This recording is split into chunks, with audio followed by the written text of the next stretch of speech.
So Mark Bonet is here, and he's going to give our financial update, plus a update on our current cash balance and expenditures. I see we have this on a slide. Good. It's a year-to-date as of March 31st. On page 1,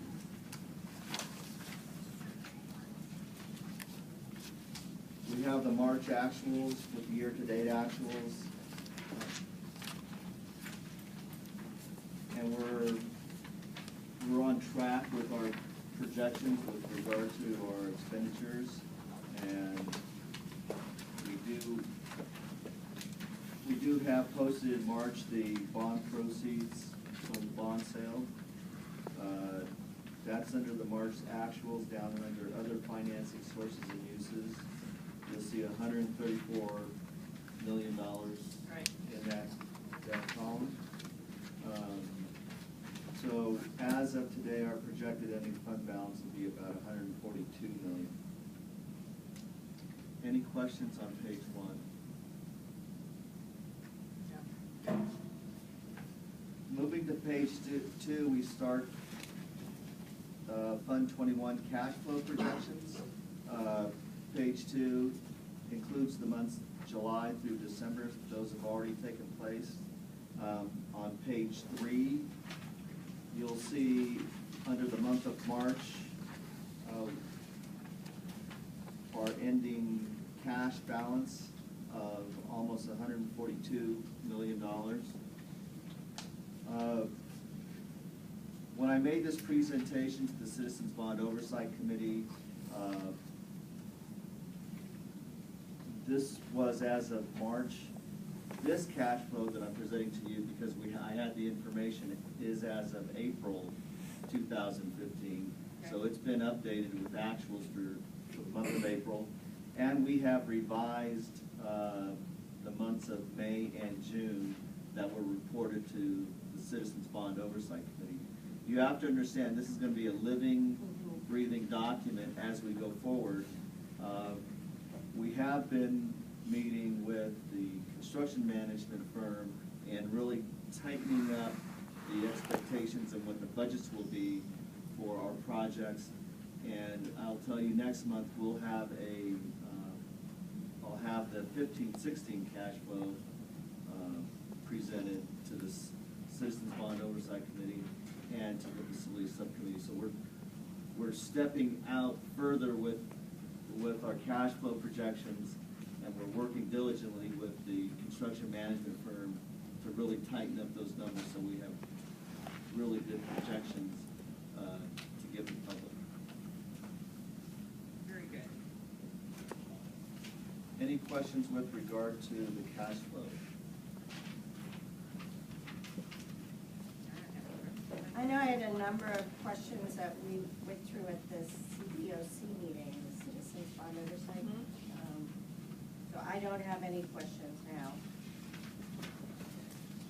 The next section's on pages 4 through 16.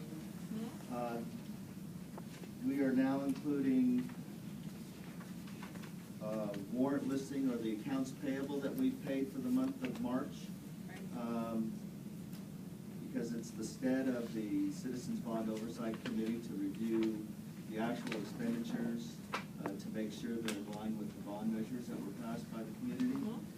So we're now listing everything that has been spent for the month and presenting that to the Citizens Bond Oversight Committee as well as this Facility Subcommittee. What we will be adding that the Citizens Bond Oversight Committee had asked for is what are we spending with regards to salaries and benefits. And those, you can see a summary of those costs on page 1, but they want a little more detail, so we're going to provide a little more detail with regard to what's included for salaries and benefits for Fund 21. So that will be coming out in the next report also.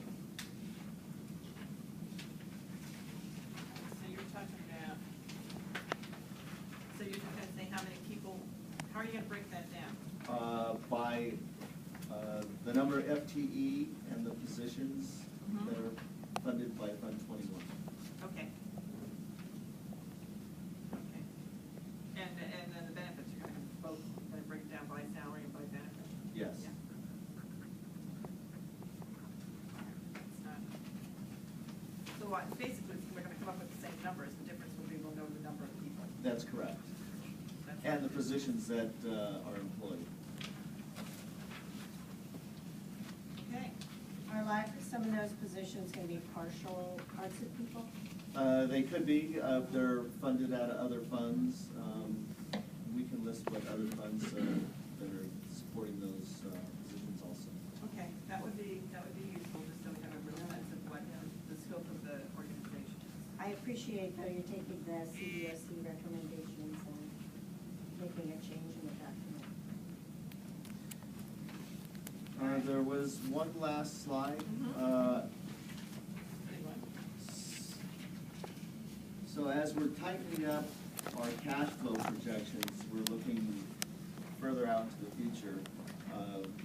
We show our cash balance of about $142 million. We have available bond authority of $352 million. It's Through yeah, through 2021. 2021. Sorry. Didn't quite get there yet.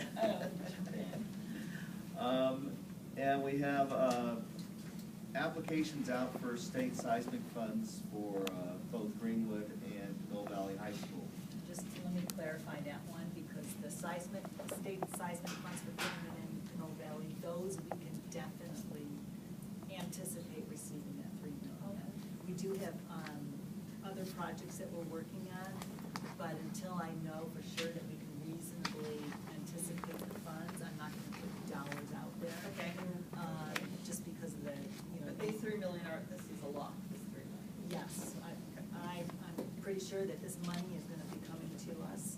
And down at the bottom, I put in there Helms, D'Anzel, Cerrito, and King. Yes. Those projects, we can also reasonably expect dollars to come also. We just do not know what those amounts are yet or how much they will be. But as we understand that and get them on the state's funded list, we'll be conveying that information. Okay, perfect. So our total revenue with the bond authority through 2021 and the seismic funds, we're estimated $497 million. We have expenditures and estimated expenditures for current projects at $243 million, leaving us an estimate of $254 million for upcoming projects to be planned. And those are for bond funds available from 2019 through 2021. Right. And how did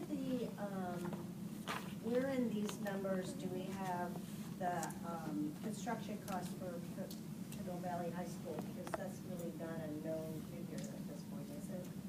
What we have assumed right now is, you can see the expenditures of $243 million. Right. That So it includes Pinole. Your estimate, okay. Well, it includes $104 million at this point, so in the event that we reconcile and that's a different number, we're gonna have to be talking about that. Okay, so we should bear that in mind then. So right now, that's at 104. Okay.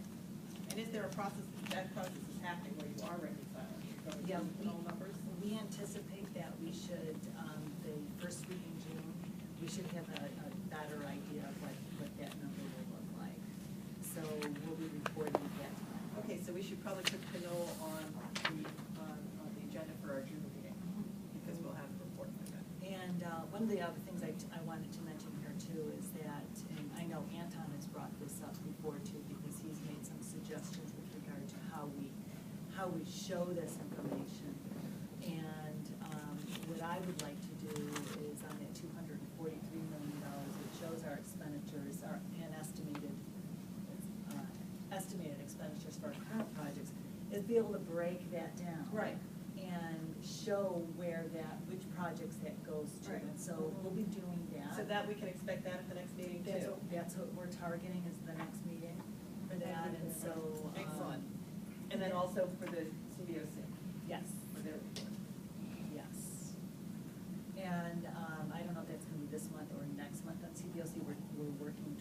but I really want to be able to have, you know, the defined project budgets out there that represent that $243 million. I appreciate that. I think that's a really good idea, and I think that. Thank you, Mr. Young. Yes.